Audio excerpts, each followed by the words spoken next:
Right, let's get some perspective on this issue. Johnny Moloto is the head of external affairs at British American Tobacco, and he joins me now live from Cape Town. Mr. Moloto, thank you so much for speaking to us. Let's perhaps start with your thoughts on the experiences described by emerging tobacco farmers in that particular insert that we were talking about, especially when they say that British American Tobacco is threatening to stop sourcing its tobacco from South African small-scale farmers.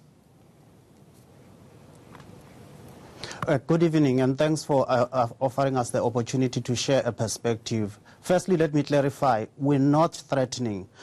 These are our partners. Similarly with Limpopo Tobacco Processors are our partners.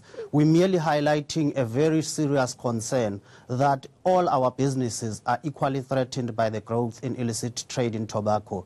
So therefore what we're trying to do is to highlight a serious concern that affects not only jobs but livelihoods of more than 30,000 dependents. So this is a challenge that faces all of us, and what it's going to do to impact our business is that the more illicit traders go scot-free and untaxed, the more our legitimate businesses decline. So that is the context within which this matter is occurring.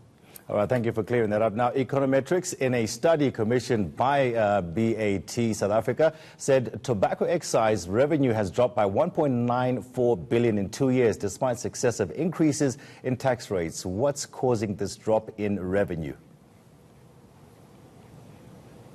Well, the main cost really of this is the rise in illicit trade in tobacco. What basically happens is that the more government increases excise on duty-paying companies, the more it's expensive for the consumer, and therefore they buy down into the illicit market, and hence you see a rise. In fact, we have noticed a trend that at least between 2017 and 2018, smoking incidents actually increased by 1.5 percentage points instead of decreasing. That actually flies in government's agenda to try and curb smoking so that you deal with the health risk that it poses. So that is why we urge government actually to partner with us in this regard, that the continued increase in excise is not actually helpful until they have sufficient capacity within the revenue services to enforce. We have heard through the Nugent Commission how actually this capacity over the Muyane years was completely denuded. And we urge Minister Mboweni that come the budget vote speech in February, stop increasing excise until such time that you can deal with this problem that actually has a knock-on effect in causing the problem of increase in illicit trade. What has been government's response to your request? So, I mean, really, the current leadership of SARS and Treasury, we believe, have made some serious commitments in terms of trying to deal with this issue. But we know from what we've heard from the Nugent Commission of Inquiry that as valiantly as the current leadership at SARS is trying to rebuild the capacity that was lost during the Muyane years, that could take a bit of time. And we don't have that much time as an industry. We may not have such an industry in the next few years.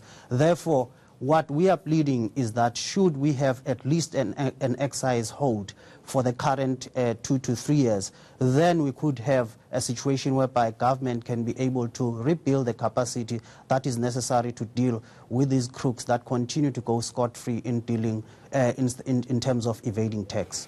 Okay, let's talk about those crooks. What risk does illicit tobacco sales pose to the broader tobacco farming sector, downstream, upstream, and why is it so difficult to actually curb? So as you heard from the inset, how the farmers frame the issue. Basically, the less they can sell to us, and the less actually we can buy from them, makes all our businesses unsustainable. If I can just put it in perspective, tobacco leaf in South Africa is not really that competitive from a pricing point of view. For us as BAT, we are invested in this market. We are here for the long haul. Hence, we made the choice to actually source locally. We buy almost all the leaf from local suppliers. None of these illicit traders buy local leaf. In fact, they source from Zimbabwe, China, and other countries. So for us, it's about the sustainability of this industry. Should we not continue to procure locally, it would mean that these farmers will have to fold their businesses, their livelihoods will be put in jeopardy while they try to find alternative buyers for this leave, and in that process collapse the industry, which is why we urge that government, until such time you have the capacity to enforce, do not put livelihoods of so many people at risk. All right, thank you so much. That's Johnny Moloto, who's head of external affairs at British American Tobacco, talking to us there from Cape Town.